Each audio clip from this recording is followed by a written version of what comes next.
Welcome everyone to my patch 7.4 rundown. This is a patch that is small in some ways and large in others. There's actually a lot of systemic changes that one of the big ones is there's going to be some support love. And the other one is basically physical damage caster builds are getting typically weaker. So even though there's not any direct nerfs to Varus, Varus will be weaker as in his current build. That might change over time, we'll see.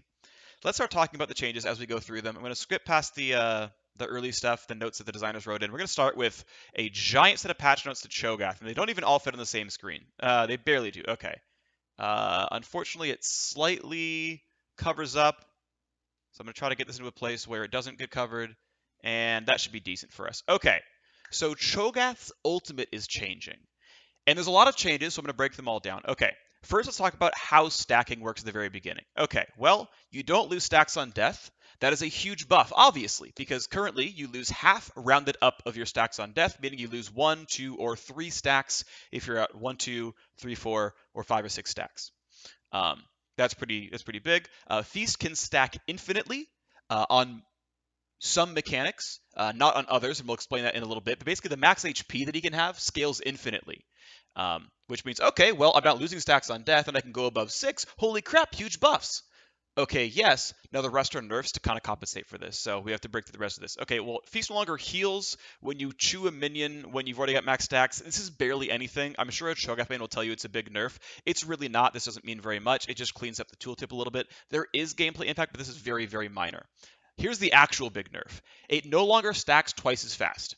The thing is, when Chogath used to eat a minion, he got half the cooldown back. When he ate a champion, he got 2 stacks. He gets neither of those anymore. So now you've got to say, okay, well, holy crap. It stacks half as quickly, but I can stack more and I don't lose any on death. What does this mean? Well, it means if you ever died at a 6-stack Chogath, you are always in a better spot now. And pretty much like any time that you die, you will immediately be better off in 7.4 than in 7.3. That's the main thing right there. I think net it's going to be a buff.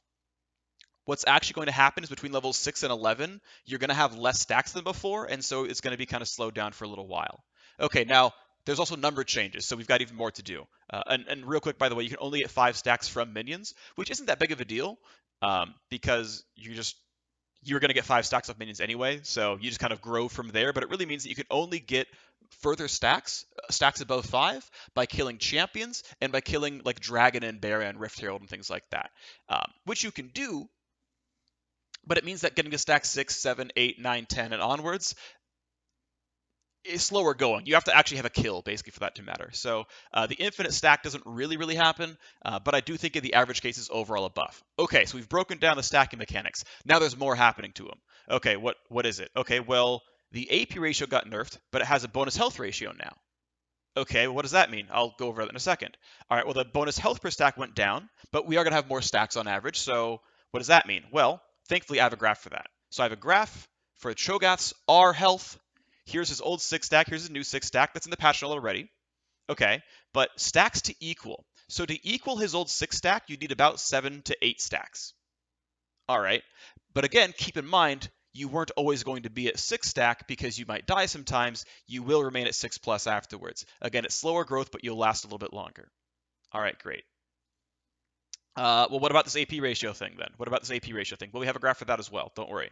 Here's the old damage, right? It was 300, 475, 650, and this is the new damage. And I'm calculating in how many stacks he's already gotten. So let's say it's a rank 1 ulti with 3 stacks, 324 damage. Okay, that's higher. Great.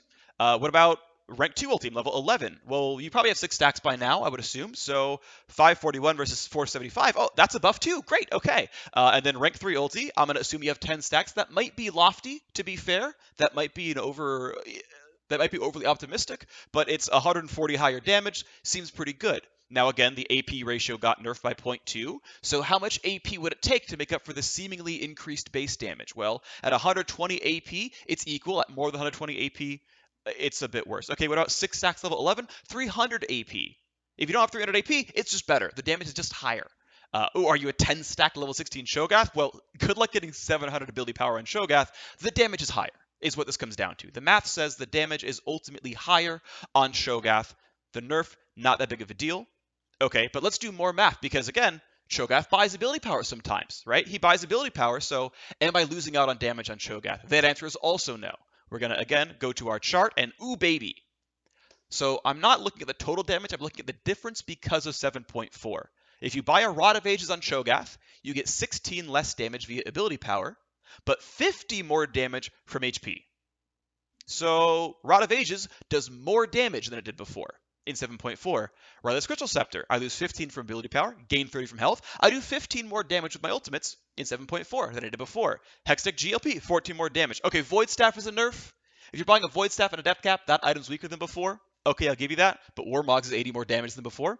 So, unless you're buying raw AP items, and again, Zonius would fall into this category, Abyssal Scepter would fall into this category, but these are the ones that give HP as well, and for these items, it is helping you out. It is generally effective. So there you go. There's some math on that stuff. There's another change. His attack range goes up. Sorry, his attack range, and I believe it also counts his ulti range because the ulti range is based on his attack range. Okay, well, what's the attack range buff? Well, clearly, instead of going plus 50, it goes to plus 75, but that's at 10 stack, right? Before, this plus 50 was at 6 stacks.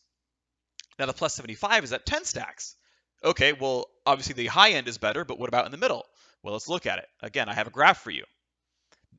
It's worth pointing out, by the way, there is a hidden mechanic in Chogath's size mechanics where the amount of size growth scales with the rank of his ultimate, which means you only grow a little bit at level 6. Same number of stacks, you grow more at 11, and you grow more at 16. So I'm using level 11 as an example because level 11 is where you're going to start to have these 6-stack caps. Okay, so the bonus range at a level 11 Chogath with 1 through 6 stacks in 7.3 was this: 6, 12, 18, 24, 30, 37. And now it's this number, okay, which is, I guess, a small nerf for the first 6 stacks. Technically, he has slightly less range for the first 6 stacks, but again, remember, you are typically, well, I don't want to say typically, you are likely, I think, to be higher stacks for most of the game because you don't lose stacks on death. We'll have to see what goes on, but Chogath typically dies a fair number of times during the game. But as soon as you get 7 stacks, it is always better. Just like with the bonus HP mechanic before, at 7 to 8 stacks, it's better. Well, at 7 stacks, it's better here. And at level 10, right? And then this is a column for your total range, right? The worst possible scenario, 6 stack, you're losing 2.3% attack range. It's not exactly a huge deal, but you're gaining 11% attack range. Total attack range, not just in terms of buffs. You're gaining 11% total attack range compared to what you had in 7.3 to 7.4. So this is all the math on all the mechanics happening with Chogath. I know it's a lot of mechanics and a lot of things to work through. I don't think I've ever put in 4 graphs for a single champion, but those are the mechanics on Chogath. All right, why did Chogath get buffed? Well, because Chogath was very weak, by the way. 45% win rate in all roles, was a slightly weaker jungler, was an okay-ish mid laner, top laner, but 46% win rate is not very high, so Chogath got some buffs. Great. Next up, Bard.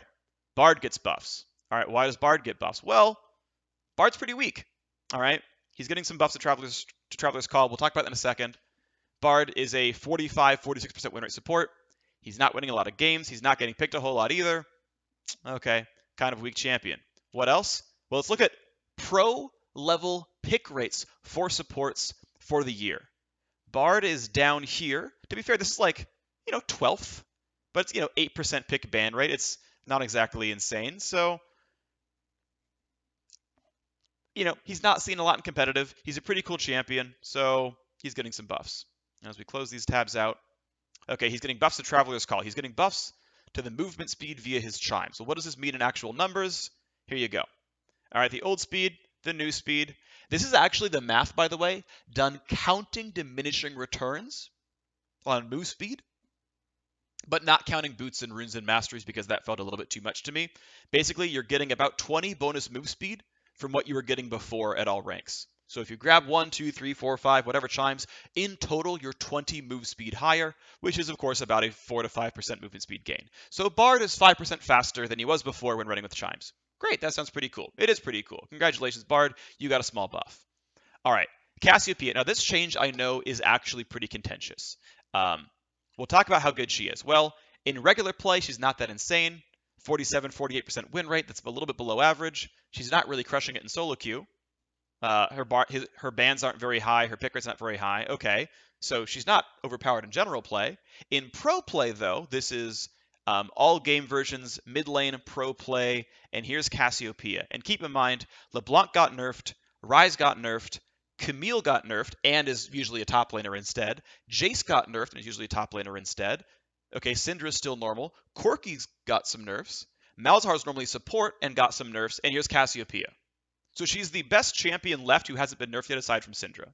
She is a pretty prolific mid laner, 45% pick rate, pick ban rate. I mean, we consider LeBlanc as 99 and Ryze is 82 and Jace is 66. Like, this is a pretty high pro level pick ban rate, right? 130 bans, 103 picks. This champion is very popular in pro play, which is why she's getting a subtle nerf to what happens in pro play. Okay, so the nerf is this. It's called a bug fix. You could consider it to be a bug fix. Basically, you used to be able to R and then flash to reorient the spell. Now, this is a nerf mostly to Cassiopeia experts because they could basically lie to you about whether or not you're going to get stunned and then say, just kidding, I'm flashing at you and now you're going to die. Now, the reason this nerf is even being made, because some people make the argument, and it's a fair argument to make, to be honest, it's a fair argument to say, hey, but this is a skillful mechanic. I can R and then flash and I can do cool things. What the heck, Riot? Why'd you remove my skillful mechanic? And I understand that debate. My understanding of why this happened on the Riot side, though, is that Petrifying Gaze is supposed to have counterplay, right?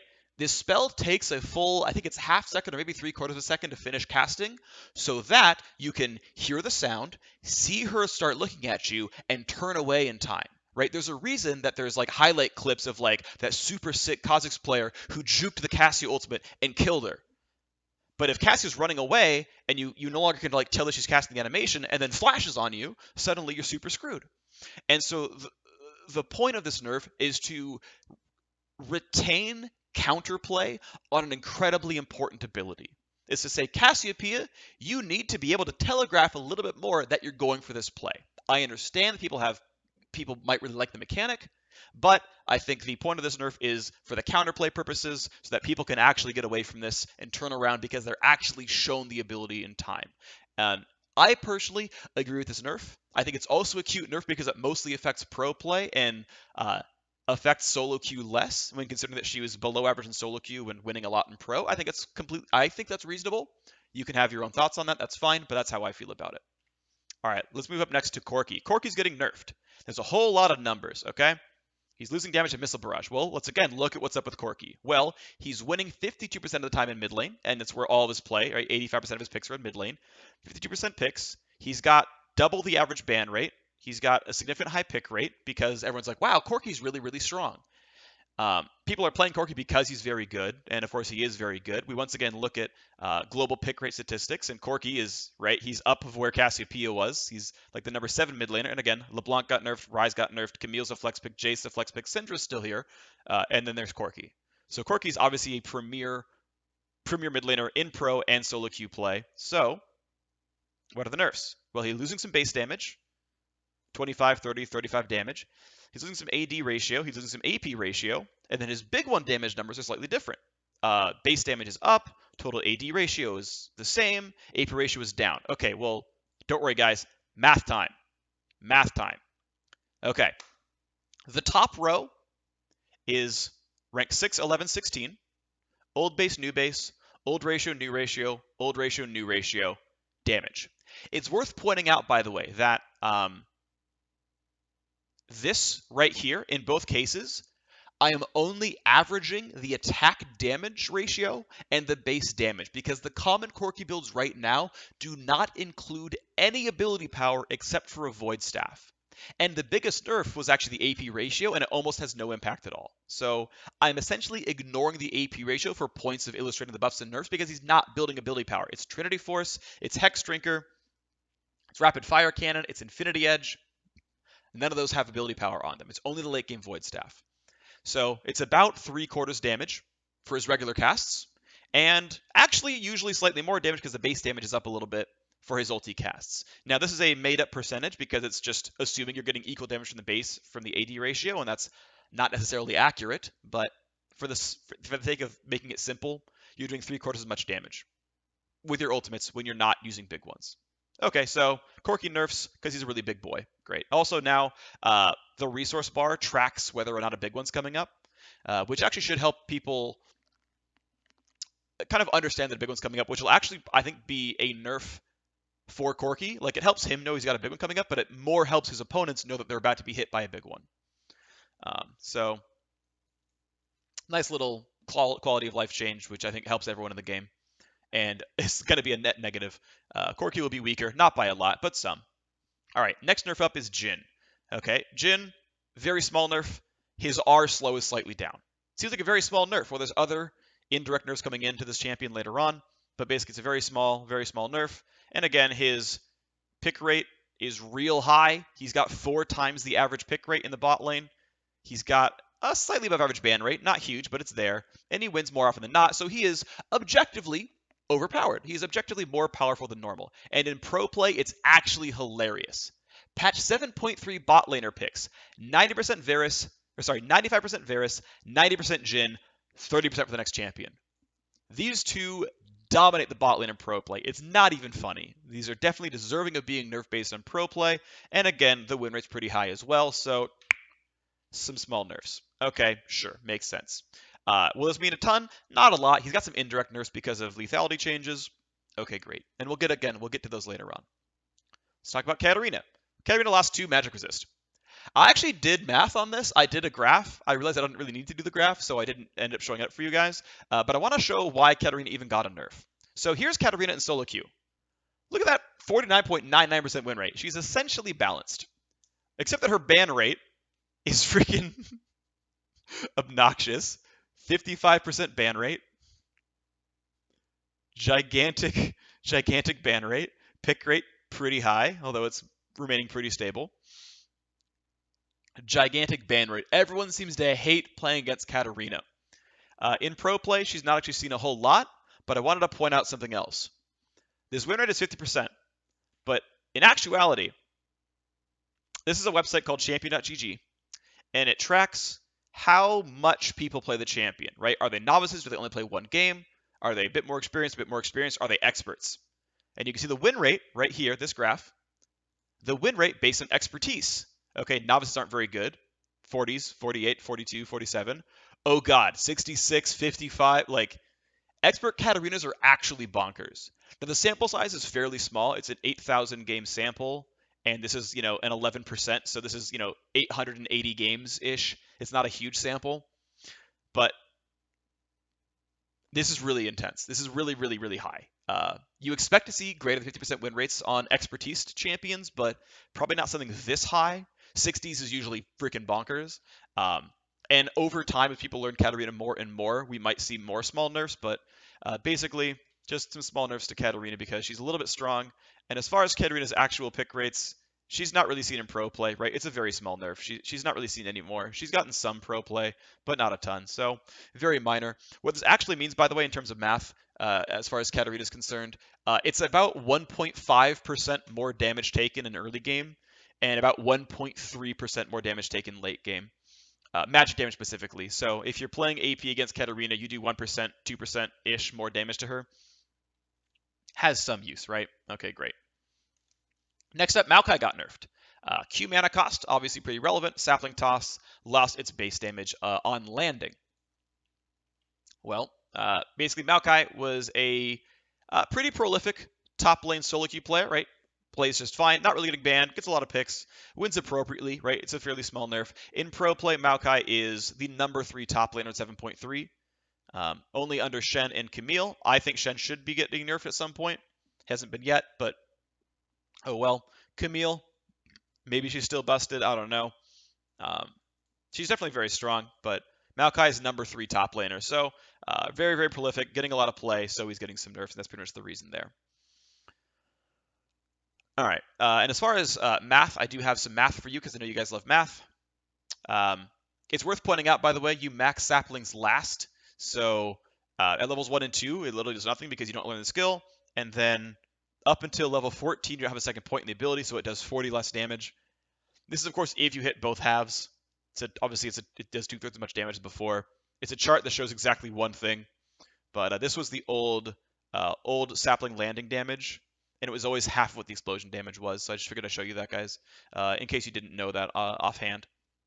All right, next up is Rise. Now, Rise is interesting because Rise is another champion that doesn't win a lot in solo queue. He's 45%. It's quite low. Doesn't win a lot in solo queue, but in pro play, this guy is actually insane. 7.3, only LeBlanc and Jace are above him. This guy is in pretty much every single game in pro play. So, sorry, Rise, you're getting nerfed. 7.3 pro play, number 3 champion. He's in 7/8 of all games, right? So he's incredibly prolific, incredibly strong, and so some nerfs. So the nerf is basically his spell flux does not grant as much bonus damage to his Q overload. And as far as math is concerned, don't worry, I've got you covered. Here we go. And it's worth pointing out that I looked at the common skill orders and I looked at when he would rank up his E. Of course, you don't have overload at level 1. At rank 1 of E, it's the exact same ability. So at levels 1 through 7, there are no changes at all to Rise. His laning phase is entirely unaffected by this change.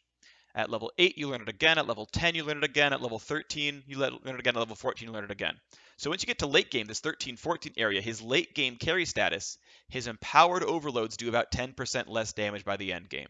Right? This is where you're seeing the really big nerfs in here is 8 to 14 that starts really kicking in, and then there we go. It's going to be that. So that's the nerfs. That's what's happening to him. That's his stats. Bam. All right. That's the Rise stuff. Now let's scroll down. This is some flavor stuff. Armor penetration changes. Oh, there's a lot of armor pen stuff. Okay, what's happening? Well, let's start with the fact that in 7.2, lethality as a stat was buffed, and you got more of it early game, so basically at all times you're penning more armor. So as a result, now that the armor pen builds, the lethality builds are very, very strong. Yomu's Ghostblade is being nerfed to 17 lethality, just like the other lethality items were. Okay, well, what does this mean in terms of math? Well, here you go. Here's how much armor pen. I'm trying to line this up properly. There we go. Here's how much armor pen you used to be getting from Yomu's Ghostblade. Here's how much you're getting now. And it's, instead of 12.4 to 20, it's 9.3 to 15. This is how much lethality armor pen you're actually getting from Yomu's old versus new. Now, this graph right here, by the way, is the graph or the chart of if I'm hitting a Caitlyn with armor seals. Now, I chose Caitlyn with armor seals because Caitlyn is the most picked bot laner in League of Legends, and armor seals are what almost every Caitlyn runs down in that lane. So you're doing about 2.5% less damage if you're buying a Yomu's Ghostblade than you were before. Okay, great. What else? Well, I want to show you something else here. I want to contrast the buffs from 7.2 to the nerfs in 7.4. If you bought a Yomu's and an Edge of Night, in 7.2, you got 6 more armor pen at level 1 because lethality buffs. And in 7.4, you lost 3.1 because the Yomu's got nerfed. And so you can see that the buffs from 7.2 obviously equate to 0 because level 18 lethality is never any different. But, of course, with Yomu's Ghostblade nerf, it eventually ends up as 5.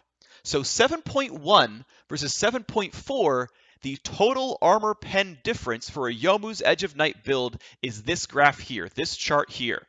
In 7.1, at level 8, if you happen to somehow have Yomu's plus Edge of Night, you had the exact same armor in 7.1 to 7.4. What it really means is, Yomu's comes in a little bit later, and again, the nerfs are this. But if you're hitting a level 13 champion with Yomu's Edge of Night, and everyone's saying, oh my gosh, guys, in 7.2, lethality's bonkers, and the Yomu's nerf is not enough, well, it's worse than it used to be. So if the 7.2 buffs were too much, and the 7.4 nerfs were not enough, then explain this part of the graph here. Right? So if anyone ever tells you the Yomu's nerfs clearly didn't do their job, give them a screenshot of this stream, and now you have a thing to look at. Math is my specialty. I think people overreact in general to changes, but this is the difference from 7.1 to now if you buy Yomu's and Edge of Night. I wanted to give you guys that graph because I found that really is very interesting. All right. Next up, Black Cleaver got changes. Black Cleaver got a little bit cheaper, it got some health, and it lost some AD. Okay, well the math basically says that Black Cleaver, it gained 267 gold worth of health, it lost 350 gold worth of attack damage, which is this, and it got 100 gold cheaper, which in total item efficiency means it's 17 gold more efficient, which is basically nothing. The item is almost exactly as efficient as before. The point of the changes with Black Cleaver was to take them slightly away from the misfortunes and the Varuses of the world and maybe the Jaces of the world, and push them a bit more towards the Dariuses of the world. So if you play Kha'Zix and you buy a Black Cleaver, okay, you're tankier, but you have 10 less attack damage. Generally speaking, the Kha'Zix would rather have the attack damage. And basically this is so that if you are going for this build, you are slightly less damaging. If you're going for a tank-killing item, which a Black Cleaver is, you are slightly less good against squishies because you lost 10 attack damage. It's basically the point of the nerf. I mean, I don't want to call it a nerf. It is equivalent for Juggernauts. It's equivalent for Darius. It's equivalent for Garen, essentially. It is worse for Misfortune. And arguably, Kha'Zix, you can make the case for it. Rengar, things like this. Okay. Last Whisper also got changes, and I think this is actually a very cute change. So Last Whisper costs the same amount of gold. It builds from a longsword in gold instead of a pickaxe in gold.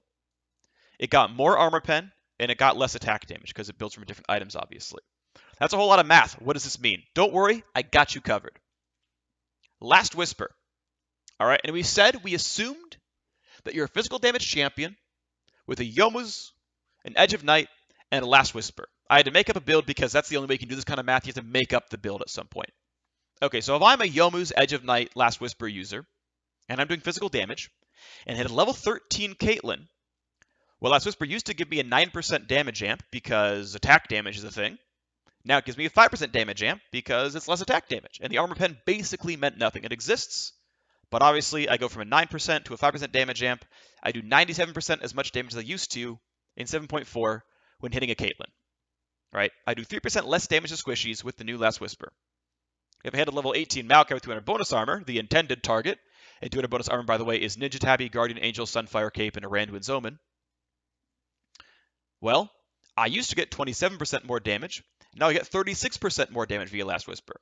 So, in 7.4, if I buy Last Whisper, and actually I chose a Varus Q as the example, by the way, level 13 Varus Q, just because AD ratios are a thing, I do 3% less damage to squishies and 6% more damage to tanks than I did beforehand. And it's just worth pointing out, by the way, the actual effectiveness of a Last Whisper. If you buy a Last Whisper on a physical damage caster, you do 5% more damage to squishies and 36% more damage to tanks.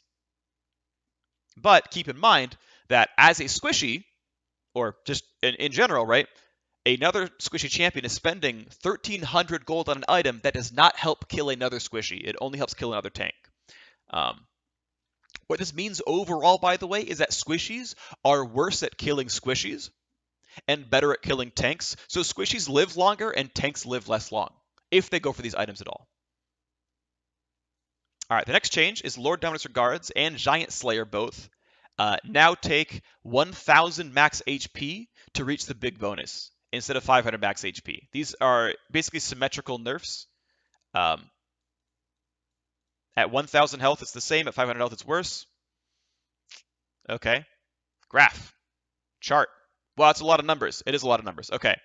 So, health difference, right? The old Buffy Giant Slayer, right, capped at 10% at 500 HP and stayed at 10% afterwards. New Giant Slayer obviously takes a lot longer to scale up. Old Lord Dominic's, new Lord Dominic's. Okay, what does this mean? Well, it means that at worst you're doing, about a 4% damage decrease here or a 7% damage decrease here. It's just a weaker item. And in my mind, this does two things. All right. Number one, it means that buying a Black Cleaver and Lord Dominic's is pretty anti-synergistic. You don't really want to get both because Black Cleaver gives you 400 HP, which slots you up from a 10%, let's say a 9% damage amp to a 5% damage amp. Ooh, I just lost out on a lot of stuff right here. Ooh, that's unlucky. What it also means, though, is that if you're playing Varus and you're throwing arrows at people, the Victor mid who bought a Riley's Crystal Scepter is no longer fully affected by Lord Dominic's because he's only got, maybe 450 bonus health on you, which is a much smaller damage amp. So squishies are worse at killing squishies than before. Right, this is the kind of stuff you're looking at here. The tank with a Sunfire Cape and a Randuin Zoman, you're probably going to be in the same place against, but it means that squishies don't kill squishies as fast. Overall, it's just kind of a nerf to killing squishies with anti-tank items. All right, we move on. We move forward. We also have a buff to Knight's Vow. It's a very small buff. Basically, your armor when unlinked is slightly higher, and the actual link range is slightly up, so you're going to be more likely to get the benefit out of Knight's Vow. But the main buff really is that the build path is a bit easier to hold on to, because you can hold a Crystal Embracer and a Chain Vest, and that feels maybe a little bit better than holding 2 Crystal Embracers. Generally speaking, the point of this is that supports often have full item slots. With boots, a potion, a gold item, a Sightstone, things like that, you run out of slots really fast, so you can now hold onto a Chain Vest instead of a Cloth Armor, and you have slightly more stats while waiting around for the item. It's really, really minor. It means almost nothing, but hey, at least the item's better. And this can matter if your link target dies, I guess. Okay, let's move forward. Mastery changes. What is this? Well, Fervor of Battle got a slight buff. It lasts 2 more seconds. Warlord's Bloodlust gives 3/4 as much lifesteal. This is kind of an interesting change, I guess. It won't change that much, I don't think, about sort of bot lane gameplay. It was worth noting that champions like Twitch already were better with Fervor of Battle. It might mean that more marksmen are going to be running Fervor instead of Warlords, which will mean they're going to have less lifesteal overall in the bot lane role, which might mean we see different item purchases. We might see like more Blade of the Ruin Kings, or we might see more lifesteal Quints, who knows. But obviously just Warlords is weaker, but Fervor is just a lot of attack damage. And, it's not a bad keystone. It was worth pointing out Fervor was not optimal on lots of different champions, so I mean, I think honestly this is like slightly power negative overall to bot lane marksman. It'll be power positive to Twitch, who is already using Fervor. It'll be maybe close neutral on champions who are very close between the two. Someone like Lucian will get stronger as well because he was already a Fervor user. And then there's champions like Tristana who are probably 50-50, who made a switch to Fervor of Battle, and they'll be a little bit different now as a result. Honestly, it's a fairly small change. Whatever. Okay, there's mastery changes. Bounty Hunter, less damage. Double-edged sword, less damage, less amp. Battle Trance, less damage. Cunning. We're going to look at quick, just Merciless, also less damage as well. What does this mean in terms of actual math? Well, I did a graph for it. And basically, the reason this even happened, by the way, the reason that this even happened was because masteries kept getting stronger every year. The numbers kept going higher and higher and higher and higher to the point where like masteries in 2017 give like 5% more total damage than they did in like 2013. We just have more damage in masteries now. It's worth pointing out, by the way, this is not just exclusively a nerf to damage dealers. There were plenty of tanks who were going 12 points into the ferocity tree themselves, and they were getting things like Battle Trance or Double-Edged Sword. It also was worth pointing out that junglers almost all took Double-Edged Sword as well. So junglers are clearing camps 2% slower than before. Except for tank junglers, who are probably going like 0, 12, 18. So this is actually a small indirect buff to tank junglers because they're not missing out on the 2% damage amp. But here's just kind of the numbers on how much damage they were doing before. I think Battle Trance is the least affected because in a 3-second fight, it's no different anyway. Honestly, it's fairly minor. It's some damage off the class, but it's damage off almost everyone who got it. Meditation, small nerf, sure, whatever. It's a little bit of mana regeneration gone. Slightly too powerful, I think it was, so that's fine. We had this big nerf to the Precision Mastery. Whoa, okay, what's up with the Precision Mastery nerf? Well, Lethality went down, Magic Pen went down, okay. And alongside that, the Fearless Mastery and the Resolve Tree also got nerfed. Well, I've got a graph. I've got a chart. Let's do it. All right. And there, we're going to be here. Level 1 through 18. Precision's nerf gives you this much less armor pen based on your target level, 1.5 to 2.5. The Magic Penetration nerf for Precision, 1.5 to 2.4, so basically the same. Basically, we just all lost some flat pen. And it's worth pointing out, by the way, that Flat Pen, as a stat, is better at killing squishies than it is at killing tanks. So this doesn't really affect, Vladimir's ability to kill a Maokai. It does affect Vladimir's ability to kill Ash. This doesn't affect Talon's ability to kill Rengar. Well, it might. It doesn't help him kill the Nautilus, but does help him kill the Jhin.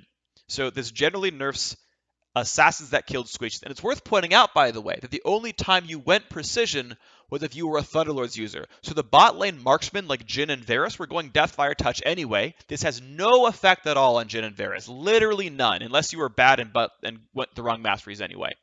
It does affect Kha'Zix and Rengar and Graves and every freaking mid laner that wasn't going Deathfire Touch for some reason. Every mid lane mage, every mid lane assassin, every jungle assassin, pretty much every jungler was using this mastery, and they're getting the feel out of this. So this actually nerfs mid lane and jungle and doesn't nerf bot lane. It doesn't nerf top lane unless they're playing a squishy top laner who used this kind of mastery. It also nerfs mage supports like Zyra and maybe Karma if she chose to run this mastery. It was up to her. Worth pointing out, though, that if tanks were running Fearless, of course, they're getting less armor themselves, less magic resist as well, and obviously they're getting nerfed harder than these guys were. So potentially it actually further nerfs tanks very slightly. Okay. Those are the mastery changes. Stealth trap interactions. This is a pretty big change, actually.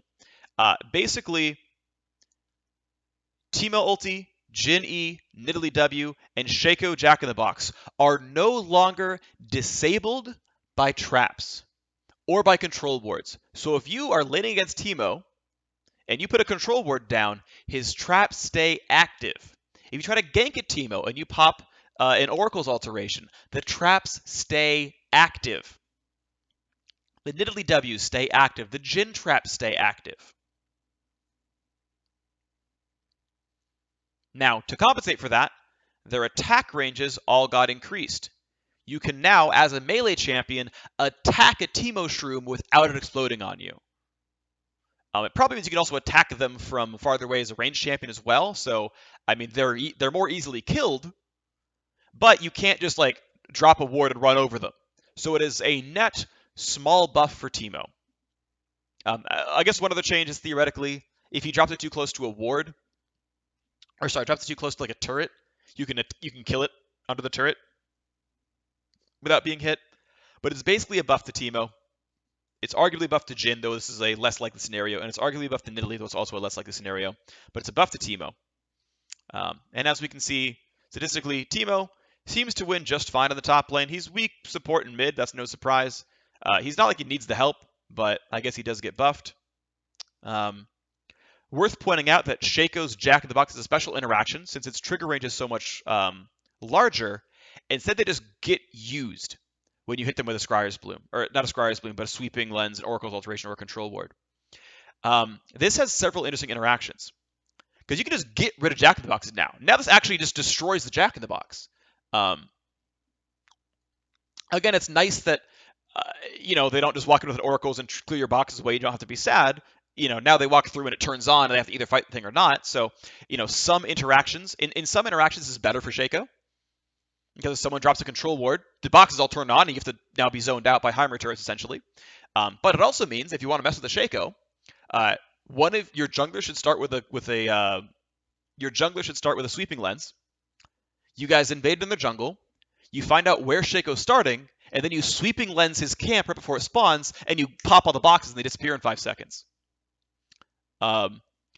So this has pros and cons to Shaco. I think it is probably in general a nerf, although there are situations where it's actually just better.